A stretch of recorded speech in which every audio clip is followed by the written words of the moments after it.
Happy Friday, everybody. Welcome in to the Ravens Rundown, powered by Chat Sports. Tyler Jones here with you. So glad to have you with us. Coming up on today's show, we have the latest Baltimore Ravens news and rumors, as we're going to be talking about Derek Carr. Also, look at Pro Football Focus's newest mock draft, who they have the Ravens selecting with their first-round pick. We'll get to all that and more in just one moment. Before we do, folks, coming up this weekend, there is a new ESPN 30 for 30, which will be on the 2000 Ravens and that Super Bowl championship team, and arguably the greatest defense of all time. So here's what I want to hear from the chat today. If you think that Ravens defense was the greatest ever, like today's video. If you don't think that they were, comment and tell me who was or why they are not the greatest defense of all time, and we'll get started with today's show. Derek Carr, the Las Vegas Raiders quarterback, who is a Pro Bowler, might I add you, is entering free agency potentially, as the Raiders could be cutting him as early as this weekend. There's an interesting predicament with Derek Carr going on, where Derek Carr is in a situation right now where he is going to play in this Pro Bowl, and if he gets hurt, then all of his money for next season would be fully guaranteed, and he would get paid for that. And so the Raiders are considering, instead of trading Derek Carr, which everybody knows Carr is not going to be back next year, instead of going through with a possible trade of Derek Carr, of potentially releasing him before the Pro Bowl so they don't risk the idea of potentially losing all that money for Derek Carr next year. It is a weird dynamic, to say the least, and there's a trigger date deadline on Derek Carr, his contract, of February 15th, and Carr has said that he's not moving the date, that something has to be done by then. So it's a weird predicament. Nonetheless, Carr likely to be somewhere else next year, no matter what, whether it's a trade or free agency, one way or the other, but we should get some clarity on what it will be within the coming days. The numbers on Derek Carr throughout his time in Las Vegas, it has been very up and down, and you can see this past season was the lowest completion percentage that he's had in the last four seasons by a mile. You go back to 2019, he was completing close to 71% of his passes. This year was a tad under 61% this year. Completion percentage has gone down a lot. Yardage-wise was the lowest in that four-year stretch as well at 3,500.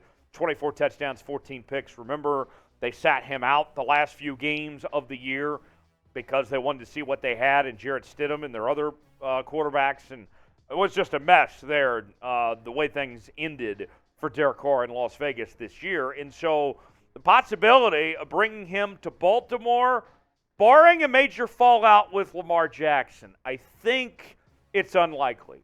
I have stated on this show, and I will reiterate, that the Ravens need to bring Lamar back, and that Lamar needs to be their guy.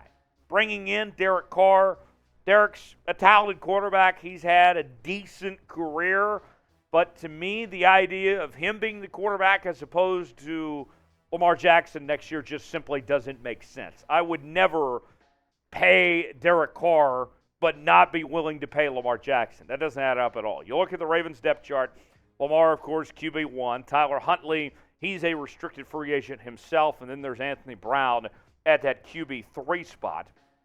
And you may be wondering, well, what about the idea potentially to back up Lamar Jackson? Well, the Ravens like what they've seen from Tyler Huntley. Tyler Huntley is also in that Pro Bowl this weekend with Derek Carr, believe it or not. And I'll tell you what, I like the idea of Derek Carr as a backup. I think Derek could be the best backup in the entire NFL. But I think his asking price is going to be too high to be a backup. I think someone is going to take him to be a starter somewhere this year, even if it's one of the bottom teams in the NFL. He'll start for somewhere this upcoming season.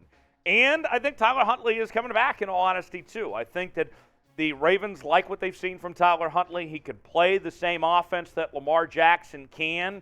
And so with all that being said, the idea of bringing Derek Carr to Baltimore as a starter or a backup, I would say it's highly unlikely that happens at this point in time, just the way the things stack up right now. But Derek Carr, biggest topic in the NFL today with his future, with the way things have gone down the last few hours. So what do you think about bringing in Derek Carr to Baltimore? Let's say that he does get released and he enters free agency. Would you want him to be a Baltimore Raven next year? If you would, type Y for yes. If not, type in for no. Let me know in the comments section. Y for yes, in for no, if you'd like to see Derek Carr in Baltimore.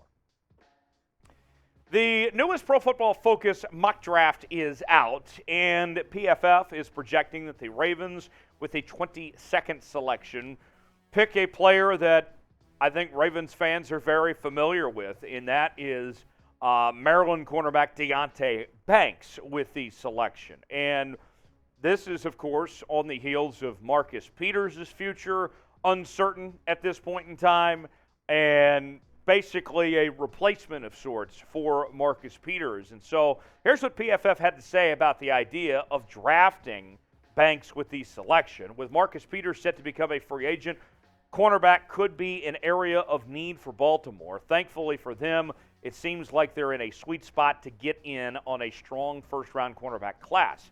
Banks might not bring ideal ball production with just 2 interceptions in 4 seasons, but he knows how to cover. He earned an 81.4 coverage grade this past season with just 258 passing yards allowed on 360 coverage snaps. Now, don't take this as a knock on Banks at all, but I'll just be honest here. With the numbers that we've seen elsewhere, I do think that would be a reach at 22. Remember, we did a mock draft, about a week ago, ran through the simulator, and we were able, on this show, to pick up Deonte Banks in the 3rd round based on the way the draft went for us.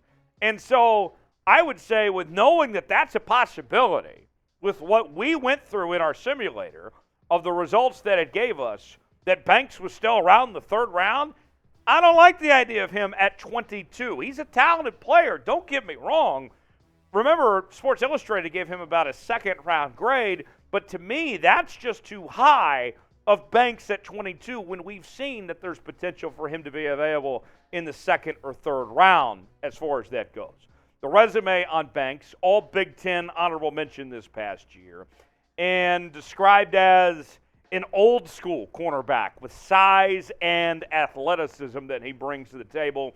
And just like that report that you saw from Pro Football Focus, numbers point out that not a big interception guy with just 2 in his entire career there at Maryland, but did have 38 tackles and half a sack in his time at Maryland this past season. So little bio there on Deonte Banks. Let's look at the list from ESPN's Mel Kiper Jr. of the top cornerbacks in 2023.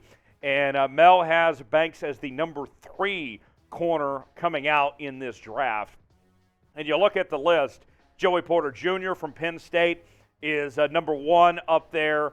You also have Christian Gonzalez from Oregon, Devin Weatherspoon from Illinois at 4, and Keely Ringo from Georgia at 5. To me, that's the one that's very intriguing because Ringo, I think, is somebody that could surprise some people with his athleticism. That's the one that I think has the most potential to have some movement up on these boards here. Ringo, lower than Banks at the moment, but when we go through all these workouts and such, Ringo might be the guy that proves himself to be worth that first-round selection over Banks potentially. So a lot to figure out here in the coming weeks, but we'll continue to follow that and see if the Ravens go ahead and go with a corner with that first-round selection. Before we go, let's let you be the GM here on the Ravens Rundown. You want to draft Deonte Banks. You want to bring him to the Baltimore Ravens. If you do, type D for draft. If not, that's okay too. Type P for pass. Let us know in the comments section below. Make sure you subscribe to the channel for daily coverage of your favorite team as we are all over the Baltimore Ravens like no one else is. Turn on notifications so you never miss a moment. We'll see you next time right here on the Ravens Rundown.